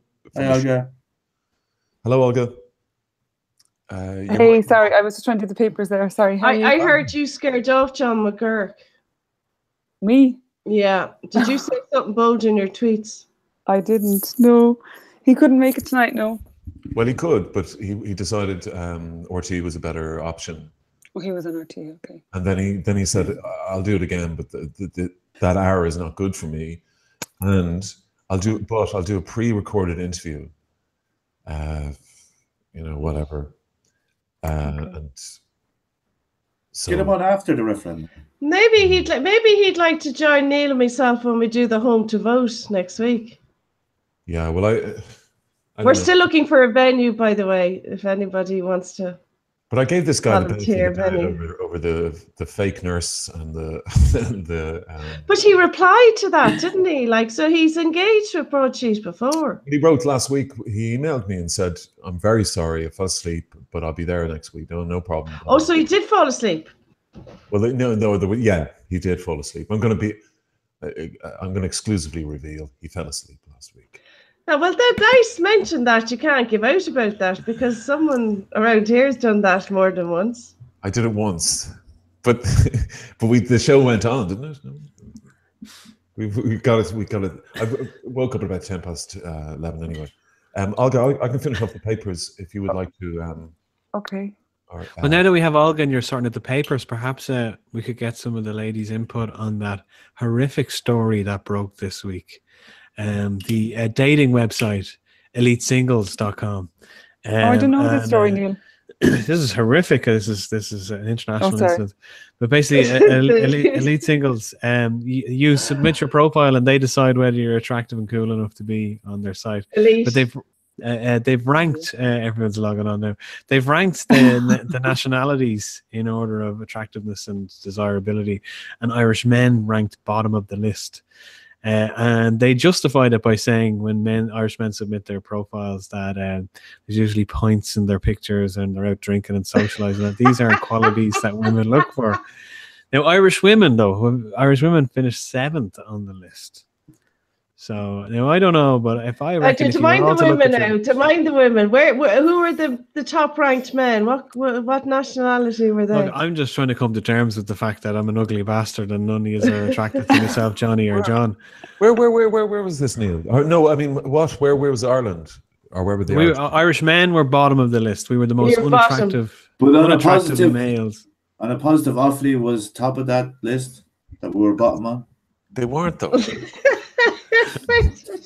But we're bottom of the list. That's terrible, isn't it? It is terrible. I mean, but you know, I can accept that people post pics, will send pictures of them. Sorry, no. Neil, who is number one? Who are the most attractive men then? It doesn't matter because it's not us. It's like who won the Eurovision. It doesn't like who won the Eurovision. The only reason we know who won the Eurovision is because Johnny's got his bean is bonnet about everything over there. That's the only reason we know. But it was any other country. Just that one. I've won a week. The Irish need a beautiful personality website. That's what we need. But I think this is a blatant sexualized trolling of the Irish men, because I reckon if all of you were to go through your Facebook accounts and look for the profile pictures of all your friends, that the women will be sculling their glasses of wine and prosecco or whatever it is just as much as the men would be sculling points. Yeah. So they're saying that Irish women are far more interesting than Irish men, and you'd have to agree to that though. But they're ranking Scottish men more attractive than Irish men. Neil, you're taking this really hard. This is It's the skirt. Is it the fact they wear skirts? No, it's the fact that our faces are like potatoes. There's nothing interesting in our lives. Apparently. So you're not telling us who were voted on elitesingles.com. You're missing the issue here. You're missing the issue. Okay, you don't come in and tell us you're at the bottom of the list. You should be telling us who's at the top of the list. Well, that's very shallow, Vanessa. You know, I keep it quiet there. You know, you're not doing so well. You introduced the topic. Yeah, well, 7th like isn't great either. And yeah. Well, I thought you had to have a drink on the dating photos to show you were a bit of crack, like, or whatever. Apparently, that's not attractive to be a bit of crack. Jeez. I mean, that's what it's going. That's it's been more honest, isn't it? Like you got the American single guys would probably be sporty, but in reality, it's all going to end up with drink and booze and whatnot. Anyway, well, Olga and Vanessa, well, how can the Irish men improve on the rankings? What do we have to do to go up the ladder? I just don't think they should worry about it. Well, I think if all men, I think if most Irish men could earn a shirt the way John Ryan can earn a shirt, I think if other Irish men could keep houses clean and tidy and fuss around his guests as much as Neil Curran does. Yeah, he's not the most attentive host I found. Neil is the host of the most.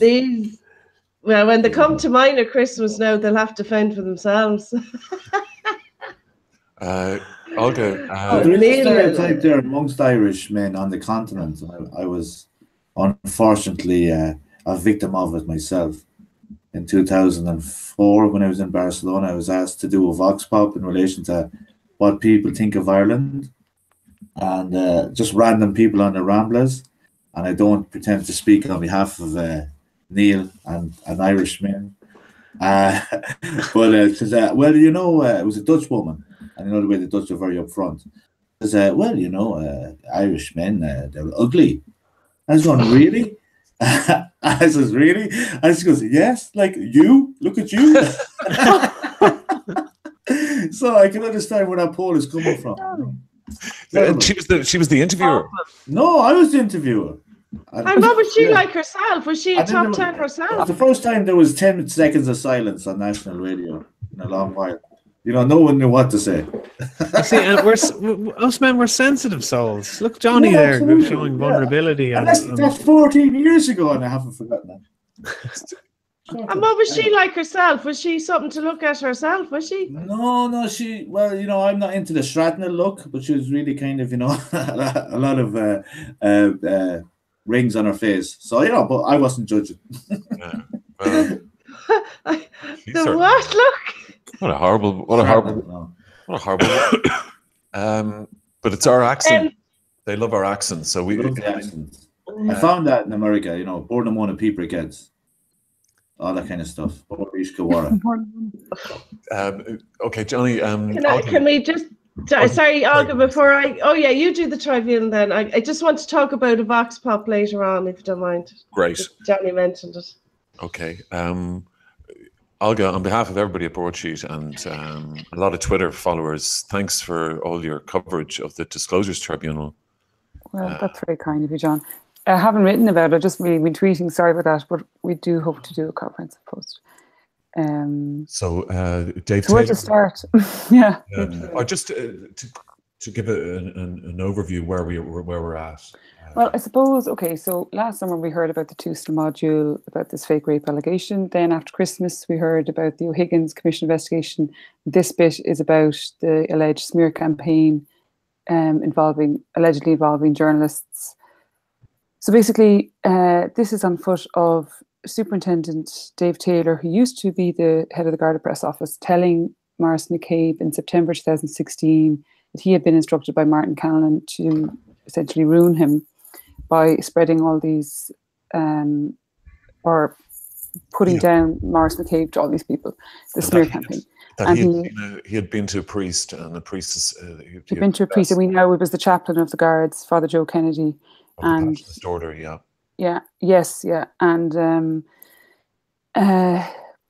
so basically it's his allegation that he was under instructions by Martin Callan to smear Maurice McCabe to journalists, other senior Gardaí, and to politicians. This is what Maurice McCabe said, Dave Taylor said. Now, Sergeant McCabe, in his protected disclosure, he made his protected disclosure 2 days before Dave Taylor made his, and they differ somewhat. And I suppose one of the main things they differ on is this business of texts. So Maurice McCabe claims that Superintendent Taylor told him that there were hundreds, if not thousands, of texts that he had sent to basically to do down Maurice McCabe. And two journalists. Two journalists, yes. And this is what Maurice McCabe says. But not only Maurice McCabe, but we've heard that Dave Taylor has also said this to other people. Well, Mick Clifford wrote a book, and he sent a chapter with the same allegations to Dave Taylor, and Dave Taylor, for factual accuracy, for him to have a look at, and Dave Taylor never corrected him. We know that Claire Daly went on the radio and she repeated the business of hundreds of texts, and my understanding is that she's also going to say that this was told to her by Dave Taylor. And then we also, Mick Wallace spoke to him as well. And then we know that John McGuinness has already given evidence that this is what he said to him as well. So Dave Taylor is now saying that this did not happen, that he didn't say that there were hundreds of texts that he sent to journalists, that what he was talking about when he was talking about any kind of discussion about texts was that he was sending texts in relation to media updates or alerts about Maurice McCabe. And these would have been sent to Martin Callan and the Deputy Commissioner at the time, Noreen O'Sullivan. Yeah. So, okay, so there's that massive discrepancy and whichever. And then also, when he made his protected disclosure, the only journalist he actually named was Paul Williams from the Irish Independent. And Paul Williams is the only journalist who actually wrote about Misty, who everyone remembers made an allegation. It was found to have no foundation, but it came up again 10 years later, and Paul Williams is the only person who wrote about her. And now Paul Williams' evidence is different to Dave Taylor's evidence in relation to their contacts over that. But after he, first of all, just named Paul Williams, he then subsequently went on and named another 9 journalists. Because you see, since he made his protected disclosure in September 2016, he's made 3 statements to the tribunal. Yeah. And the 3 statements, I can't remember the dates now off the top of my head, but I'm pretty certain that they all came after. Sorry, I'm just going to get 2 things mixed up, but I know we've talked about it before, so it's not going to be too confusing. But there had been an investigation into Taylor, which kickstarted in like December 2014, because in relation to alleged leaking. Yeah. So the DPP came back and said there was no prosecution in relation to that in February 2017. Well, actually, the DPP came back twice, February 16 and February 17, 2016, 2017. And essentially, it was after that that he made statements to the tribunal and things started to change effectively. And so he named 9 journalists. Yeah. And then when the D family gave evidence last summer in relation to the TUSLA module and how this fake rape allegation came about, because 2 journalists, named journalists, Yvonne Murray from the Irish Sun and Debbie McCann from the Mail on Sunday, had knocked on their door effectively, the tribunal went back to Dave Taylor and said, "What about these journalists?" And he said, "Oh yeah." So then they were added. But what's bizarre is that he did have exceptional amount of contact with Yvonne Murray, especially because which we know of because of the phone records that we've seen. It's like 1,000 for 2,800 in 4 months in 2014 when he was no longer in the press office. So I suppose there's periods, right? There's 2012 to 2014, summer of 2012 to summer of 2014. He was in the Garda press office. That's the period of time he says that he was under these instructions. Well, actually, from mid 2013 to the time he finished. Martin Callanan in March 2014 stepped down. That's when Noreen O'Sullivan came on. Dave Taylor said he was never in the Garda Commissioner's office after that. Yeah. May, he was told you're going to have to go. June, he started in traffic. July 2014, Emily Logan, the then Children's Ombudsman, came out and said she published this report into an incident in October 2013 about the Tala Roma kids. Yeah. Okay. And on foot of that, this guy, Chief Superintendent Clerkin, was appointed by the Assistant Commissioner, John Toomey, to carry out an investigation into that. He looks into that, and he looks at everyone who would have known about this Tala incident. And then they looked at, when they did that, they interviewed people. Then they looked at phone records, and they found that the phone records show that Taylor was in contact with a superintendent in Tala, and he was also in contact with a journalist, who wrote the first person to write about the Roma stuff. So this is their evidence, right? Yeah. So on foot of the records, then they seized his phone in December 2014. Yeah. And then when they seized his phone, they realized, oh, that actual phone doesn't go back to 2013, so we can't see texts. We could see phone records, or like outgoing calls, but we can't see texts.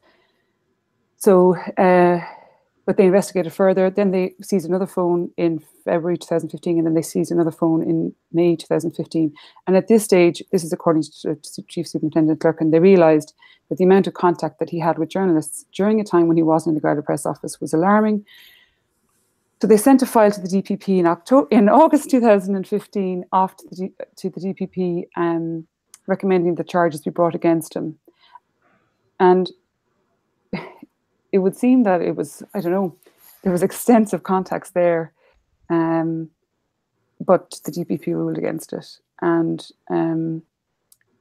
they dropped there was no prosecution.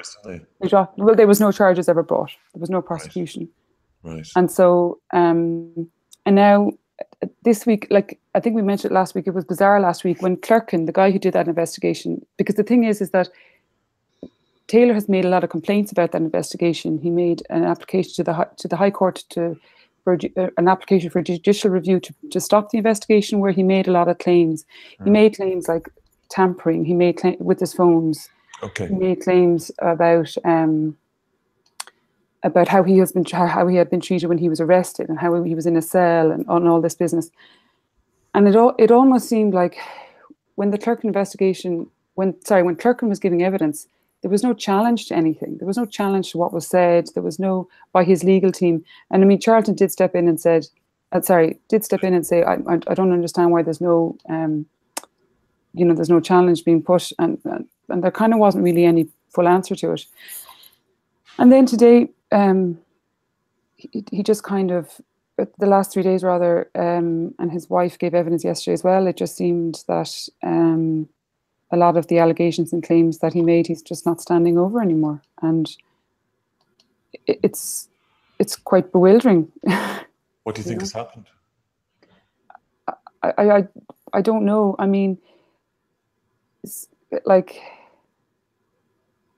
Can I ask you, the journalists who've claimed privilege, Dave Taylor said that he texted them or spoke to them about Maurice McCabe and Misty. Yeah, well, he's now saying that there was no text as part of the smear campaign. He's maintaining that he just dropped it into conversation every time at every opportunity or at any opportunity. And these were the 9 journalists have claimed privilege. So, well, to be really pedantic, I think there's 6 or 7 that are claiming privilege, and the others aren't. But the others are saying that nothing. They were never told anything. Okay. Yeah. And so it's a complete mystery. I mean, why would he say that he would? Why would he say that he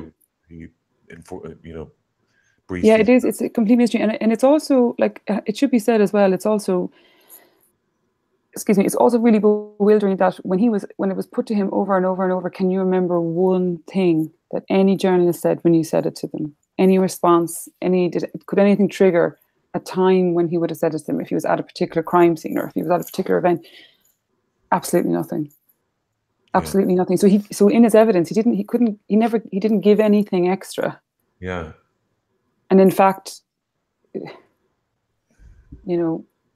watered it down more than probably, I don't know, I think anyone might have been expecting. Well, certainly some people were expecting. Okay. So yeah, go on. Would you just give me 1 second? I'll be off screen for about 2 minutes. Will you continue? Sure. I mean, what's up next? Well, so Martin Callan starts in the morning. So he's up first tomorrow, and he'll be up for he's scheduled for 5 days. So tomorrow, Monday, Tuesday, Wednesday, Thursday, I think. Okay. Yeah. Okay. Just give me 1 second, okay? Are you all still asleep? Are you? No, he says, do you know what? The place lit up, the mosh pit lit up since you've come on. They're all tic-tacking there. Nobody seems to believe Taylor at all. The crowd in the mosh pit, anyway. They're calling shite on everything he's saying. Well, there's just a lot of things there that don't add up, and. But you couldn't keep track of it anyway. I mean, who sends 11,000 tweets? Well, contacts, 11,000 communications, so it's calls, texts, I don't know, maybe group WhatsApps, I don't know, but yeah, it's a significant, with journalists when he wasn't in the press office. But you know what, it should be said that, like, what Dave Taylor was allegedly doing wasn't doing it. There was no charges against him, but today he accepted the Clerkin investigation, so I'm not sure where that puts him, but what Dave Taylor was doing was, I mean, we've been told repeatedly that the Garda press office is a really leaky organisation, and nobody needs me to say that to anyone. You pick up any paper, particularly tabloid, during the week, any day of the week, and you will see, what gets out. And I mean, even one of the Garda press officers last week said that, there's a lot of crime journalists who never call the Garda press office, which is bizarre. That was his quote, which obviously anyone who kind of follows the news would know that that's not bizarre, because that's exactly what happens, And it's the journalists with those sources who get the top positions because they can bring in the stories, and they're the ones who get, all the rest of it. And so, like, when Clerkin would have done his investigation and he found the extensive contacts, I mean, that Taylor had with all these journalists, he wasn't in the Garda press office, but I'm sure if he, I don't know, it would be interesting to see you know, what other Gardaí he could possibly have a look at their phone records and see who they're in contact with, you know. I mean, Yeah, it is. even the journalists who are maintaining privilege themselves have said, you know, they would have multiple sources. And also, I just feel I should say as well, in regards to people like Yvonne Murray and Debbie McGann and everyone, you know, like essentially, like if they were given a tip, they went and tried to find out what was behind it. They're just doing their job. They didn't write articles about it, but that is their job, and I don't think anyone, including Maurice McCabe, would probably, you know, condemn them for that. I can't speak for the man, but I think that would be the case. But the thing about the 3 journalists who did actually knock on the door of the Misty house, you know, Charlton does have to get to the bottom of why they did and who put them on that path. Paul Williams is saying that it was because of this guard that he knew that knew Mr. D, according to a statement given to the tribunal by one of Debbie McGann's former colleagues or colleagues. She said she was going to go up to this Miss D and get her to talk, and that the whole kind of matter was confirmed by her father, who was a retired senior guard, and we don't know in regards to Yvonne Murray. But we do know that Dave Taylor was a huge source of stories for her. Yeah, the 2,800. The 2,800, yeah, and so, Jesus Christ, So, like, 2,800 calls. yeah, but you know like she'd get a job tomorrow, you know, because that would mean that she's able to work her source, you know. That's kind of, you know. But I guess for the purpose of this tribunal, you know, Philip Boucher Hayes he said that he's come out and said that he was briefed. Philip Boucher Hayes is the only journalist that we know of that has said that that Dave Taylor said anything to him. But essentially, what we also know is that Philip Boucher Hayes says, so they were out in RTE. There was supposed to be a crime call. It was a Christmas crime call, and apparently it's a thing that he does, that Garda Commissioner does every year or something, or did back then. So Callan was out there at the time. The penalty points was a big issue. Philip Boucher Hayes and I suppose Gráinne Shoga, maybe there was discussion about what they were going to talk about. They wanted to talk about the penalty points. Martin Callan said no way, and apparently then there was a private discussion between Callan and Philip Boucher Hayes, and Callan said to him, I could tell you some awful things about him. He's got psychological issues and everything, about Maurice McCabe. And so, but that was a private conversation, and we haven't heard anyone else who has actually heard that. But what Philip Boucher Hayes, and by the way, Martin Callan denies that, but what Philip Boucher Hayes says in his statement to the tribunal is that when after that conversation with Callan, he turned around, and also that Callan had said to him, if you want to know anything about penalty points or McCabe, I can't remember which, speak to Dave Taylor. But apparently it's Philip Boucher Hayes' evidence that when he turned around, Dave Taylor said to him, now you know why we can't talk about Maurice McCabe and the penalty points, or something to that effect. And that he kind of buttonholed him. And so he's the only journalist who's come out and said anything like that. That's connected Dave Taylor to saying anything about Maurice McCabe, because like all the other journalists are not saying anything. And then, of course, today we heard that, you know, the way at that PAC meeting in January 2014, when John McGuinness says after he came out of the PAC meeting, he's saying that, you know, the story about the horse, the headbangers and all that, about John Wilson, and, you know, if you remember that comment. And but we knew already that Dave Taylor had told the tribunal that he was saying that he heard Callan say to John McGuinness that Maurice McCabe fiddles with kids. But unfortunately for Dave Taylor and possibly John McGuinness, I don't know what way Charlton will look at it, but it seemed like in John McGuinness's evidence, it was just like a couple of sentences and they all ran into each other. But Dave Taylor is only saying that he only heard the the fiddles with kids comment, didn't hear anything else.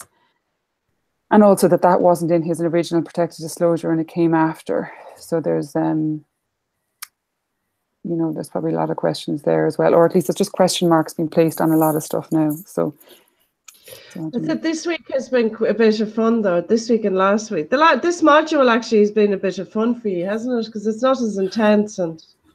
Yeah, it's not more hilarious than the cops covering their ass. They're either Well, very bad at their no. job or they're lying. It's one or they're guilty of either.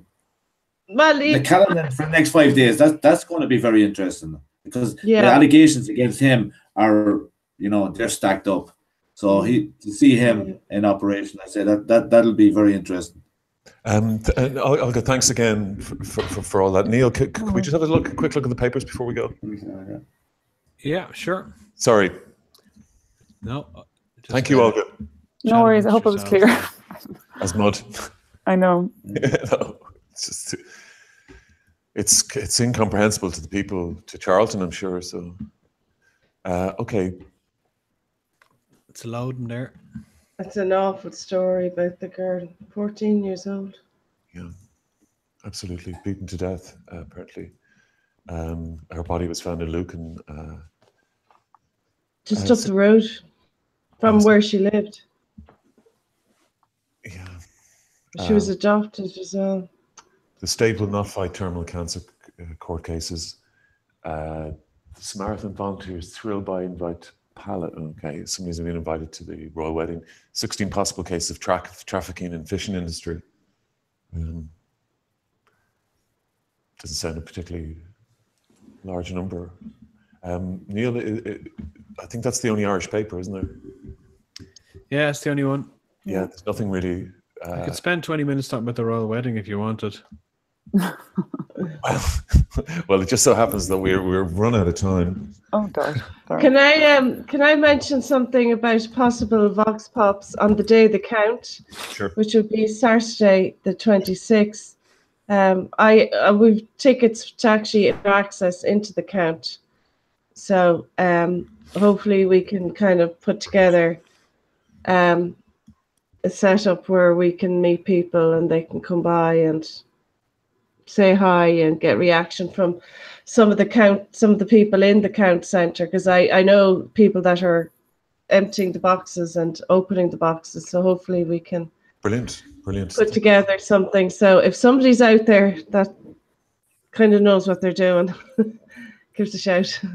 Oh yeah. Completely to Broadsheet.ie. Johnny Keenan, thank you very much. Happy canvassing. We'll speak to you next Thursday, Johnny. Yeah, thanks, John. See you then. Okay. All right. Yeah, no, yeah, all right, sorry. Yeah. Neil, it's tiring work, man. Neil Curran, thank you so much. Beautifully produced as always. Perfect package. Seamless experience. And you closed the deal with McGurk. Well done. Yeah, that's what we do. Olga Cronin, thank you so much for your brilliant Disclosures Tribunal coverage, and we'll hopefully see you next week. Vanessa Foran, celebrity accountant, thank you so much for your contributions this evening, and to you, broadsheet readers, commenters, and trolls. Hopefully see you on the site tomorrow or here next week. Thank you very much, and hello to everybody in the mosh pit. Okay, work with silence. Peace.